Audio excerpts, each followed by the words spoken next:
Welcome to Around the Weird. Here's your host, the museum curator of the strange and unusual, Mr. Nothing. Thank you, mysterious voice, and welcome back to Around the Weird, a booktube channel where I talk about all the unusual and out of the ordinary literature that I have found in my travels.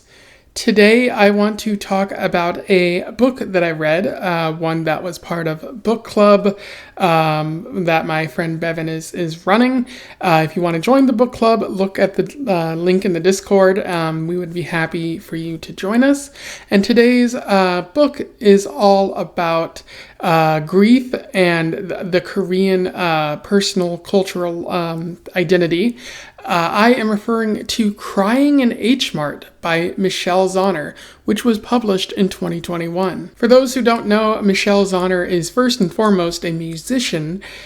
She was in a band called Little Big League, which had moderate success, and she was also, or is currently in a band called Japanese Breakfast with her husband, which has found more success. She received critical acclaim for the album Psychopomp, and she's released more music since then.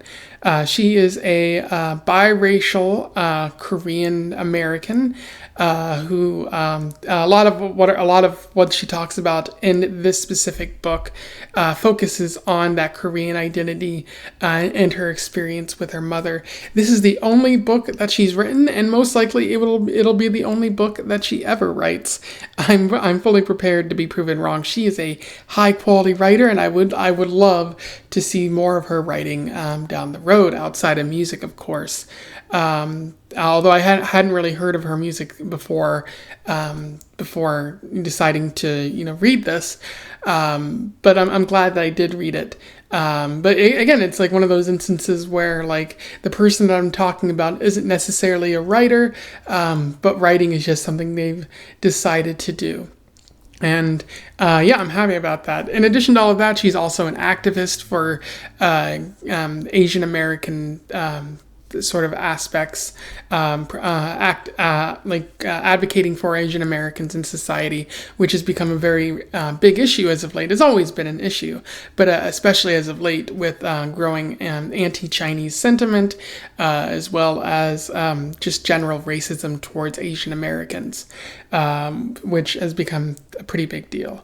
Without further ado, I am going to talk about this book, and I will deal with some spoilers, so I am going to urge you to go read this. Read it first, come back, and let's have a conversation about this. I'll do a summary, a little bit of analysis, and we will move on from there. So Crying in H Mart focuses, of course, on Michelle because it is a memoir, but it also very strongly focuses on her mother, as she basically says that ever since her mother died, she has been crying in H Mart, which is a Korean sort of Pan-Asian grocery store at times. This is really a story that is about her grief as well as her experience with her mother growing up and into her adulthood. She talks about living with her caring but abrasive mother. Her mother did love her, but at times she could be very harsh and very blunt in her truth, and that led to Michelle feeling, uncomfortable at times. She had compulsions, as she noted, when she was younger, but she also got to see her extended Korean family from time to time. But despite that, Michelle never really felt attached to that Korean identity, which had something to do with the fact that she was a middle schooler. She didn't want to be singled out. She wanted to hang out with her other middle school friends, and she felt that, being, seen as Korean rather than, biracial might produce some unwanted attention or something like that. Michelle really glosses over much of her teen years, just noting that she was very interested in music, which put her at odds with her mother, who wanted a different kind of life for her. And she also had a breakdown when she was in high school, although she doesn't really go into too much detail about that. But this sort of created a rift between her and her mother, which didn't get fixed until after she finished college and began touring and doing music-related work. Unfortunately, when she finally does reconcile with her mom, she finds out that her mom has cancer. It's similar to her mom's mom, Shangmi. Her mom had cancer too, and it was pretty rough. So her mom decides she's only going to go through 2 rounds of chemotherapy, and if that doesn't work, that doesn't really work. She does receive support from her then boyfriend Peter, who her mom actually tells first, in an effort for her to be, for him to be there for her, which he in fact is. She also describes her troubled relationship with her father, trying to connect with him but never having the same relationship that she had with her father that she had with her mother, due in part to the disconnected feeling that her father had because he was a former addict and came from an abusive household, so maybe he never really had the tools to interact with her. After 2 rounds of chemotherapy, Michelle reveals that it actually did not work for her mother and that she seemed to be getting worse. They took a trip to Korea to see family members, but unfortunately, she continues to get worse and almost dies in Korea. Luckily, they're able to get her home, where things are touch and go for a little bit. But Michelle and Peter decide to have a wedding so the mom can be there, and things are really wonderful at that point, to the point where they forget a little bit about the cancer. Unfortunately, a few days after the wedding, her mother dies, and the family is left grieving. Michelle tries to stuff down the feelings and not really address it, while the father is emotionally distant.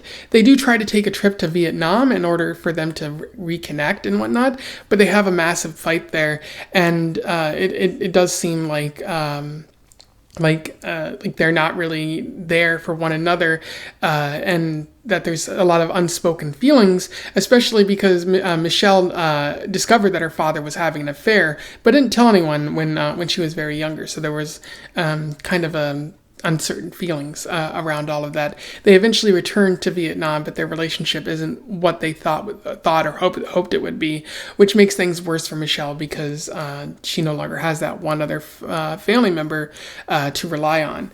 But after the death of her mother, she does try to reconnect with her heritage. She watches a YouTuber's videos named Mingxi, who instructs about the proper, cooking recipe following for certain Korean foods that make her feel content and sort of whole again. Her band has some success and she begins touring, and so they decide that they're going to go tour in Korea, which they tell their family members about, and that makes Michelle's Nami and her aunt and grandma, it makes them all very happy, and they invite them over to tour with them and see more of Korea together and really embrace each other, and that's where the story really ends there on a very positive note with Michelle finally reconnecting with that culture and not only that, but also feeling more connected with her mother as a result. In terms of analysis, there is a fair bit to talk about with crying in H Mart. One idea that Zauner is talking about here is that of the child-parent relationship. First and foremost, I should note, this is a memoir, so it is, of course, weird that I'm analyzing the memoir, but there are a couple of ideas that Zauner touches on pretty frequently that I do think are worth mentioning. Michelle's the child-parent relationship is one of those ideas. Michelle's relationship with her mother is conflicted at first, especially because they seem from different worlds. Her mother is a good mom, but she can be very abrasive, yelling at her children when they're hurt and whatnot, and in general, not really accepting the life that Michelle wants to lead, kind of hoping for other sort of things for her. And so it's a very much a struggle for them to connect in her younger years. When she gets out of college, it's a little bit easier for her, and she's able to reconnect. But a lot of the distance between her and her mother comes from the disconnect from culture, which has something to do with being in America and kind of losing that sense of cultural identity that so frequently happens. But it's also due to shame. As Michelle notes, she didn't want to be singled out in middle school, And so she kind of just left that part of her behind, which is unfortunate because she later regrets it. And there's also that band rebellion. Her mom does not want her to be in a band. She doesn't see it as a viable career option. And so when Michelle dedicates herself to that, her mom just doesn't identify with that anymore. And she even says, I had an abortion after you, sort of indicating that maybe she regrets having children at all, or that raising children was very difficult, especially when she was far away from her family outside of Korea. And that band rebellion creates a lot, or drums up a lot of uncomfortable feelings between Michelle and her mom. But there is that reconnection. Unfortunately, that reconnection happens a little too late, which is an unfortunate fact of life. Sometimes you don't get to spend the great years with people when you finally realize all the silly mistakes of your youth and you're able to identify with someone finally, especially if that person is a family member like a mom or a dad. And so Michelle never really gets that full relationship with her mother that she probably craves. And there's that distance from her dad too, which makes things worse because now she doesn't have him to rely on to really understand, where she came from, or having that support when a family member dies, which is very unfortunate as well. Michelle also seems to be talking about cultural identity here. I think it's a large part of the book. It's based in the name of the book itself, which I'll get to in a moment. But this biracial identity that Michelle has is proving a struggle for her. And I, based on what I've read before, this does happen quite frequently, where people don't feel connected to both sides of their identity, even though they want to, or because there's two aspects of their identity, it's difficult to really be heavily involved in either culture. Because you're always going to be seen as somewhat of an outsider. And that particularly happens with biracial Black individuals who pass as white, because they're always going to be seen as white rather than Black, because they can pass. They don't have those negative cultural perceptions at times until people find out that they're Black, in which case those might develop. But that's not really the point of what I'm talking about here. What's important though is that Michelle does become closer to her culture, and it seems that the catalyst, unfortunately, but also fortunately, is her mother's death. Her seeing the death of her mother makes her realize how disconnected she is from her culture, and she seeks to become more involved with it. It's basically the title of the story, Crying in H Mart.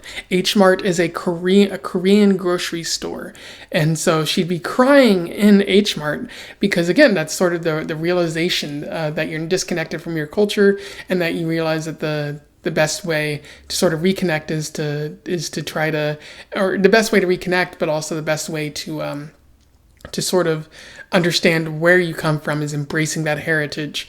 And it can make you closer to your mother as a result, even though she's dead, because you understand what her perspective in life was if you're closer to that Korean heritage. So I do like how Michelle Zauner titles this story. The title is very significant here, and it's the first thing she says in the story. Ever since my mother died, I've been crying in H Mart. It's showing that inherent cultural connection there.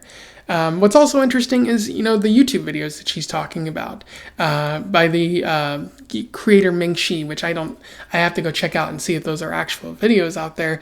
But, it's through these videos that she's able to reconnect, which is a great thing about the internet. There's a lot of terrible things on YouTube, a lot of terrible things on the internet, but there are opportunities to connect with another culture, including your own, through people like Ming-Chi, who are willing to talk about the food that they make and other aspects of the Korean identity.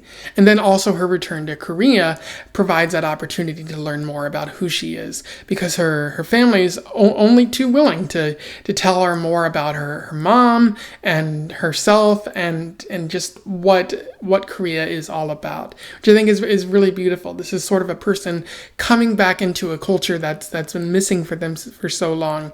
And I'm really glad that Michelle has been able to do that over time, even though it feels like it was missing at one point. Michelle is also talking about grief, which is probably the major theme of this story. Again, it's called Crying in H Mart. It's based on the title of the story. It's all about grieving over the loss of a loved one, but also grieving because you might not know, or you might be missing something. In this case, that aspect of your identity, which Michelle is missing in this story.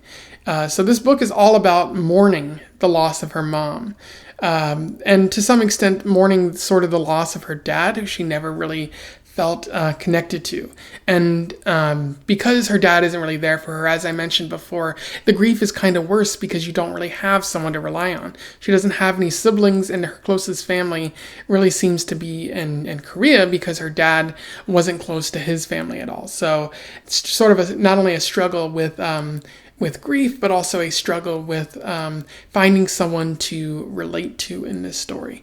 And what's worse is Michelle has to hide this pain, mostly because she wants to be strong, but also, in general, we don't allow grief to really show up, and in society, like, we try to hide those sort of things, and to another extent, she's never really experienced death before. I've been there. I know how it feels. So it's like an effort to try to work through the pain, to try to push it away and hope it's staved off as much as possible. Allow me to read you an interesting quote from this. As my father paid the bill, I sat quietly, full of food and wine, and finally let all my emotions take me. I had held in so much. I had starved myself not just of food, but of reckoning. I had tried to be stoic. I had tried to conceal my tears from my family, and at last they were all funneling out. I could feel the entire restaurant staring as I sobbed and shook, but I didn't care. It felt so good to release it. And there she's talking about catharsis, of that emotional release, of finally being able to cry, but also noting how she was hiding that pain for so long. And that's extremely relatable. Like, she said she was trying to work through the pain, finding another job so that she could just push off that pain for as long as possible. And that's really what I did when my father died.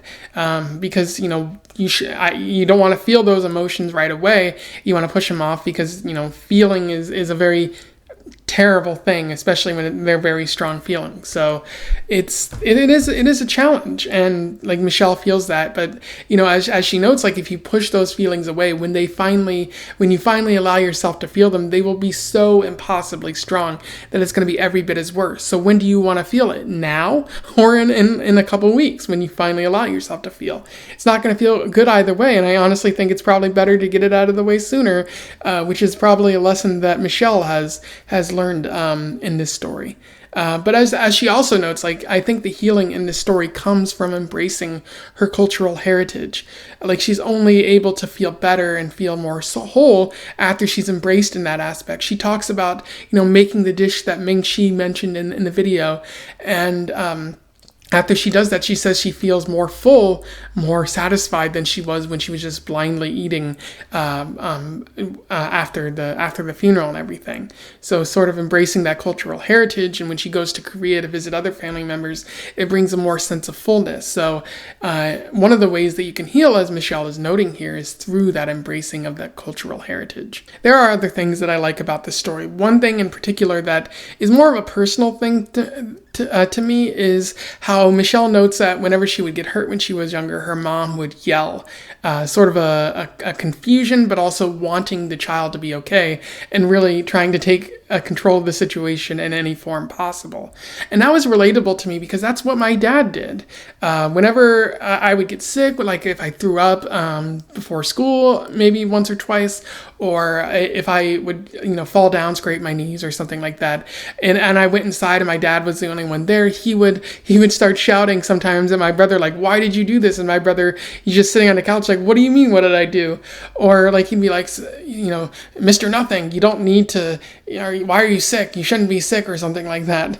And I think my dad understood, and he even told me, like, "I understand that you can't control it. I'm just trying to feel better because it's making me so anxious." And I really felt that for Michelle when she noted that in this story.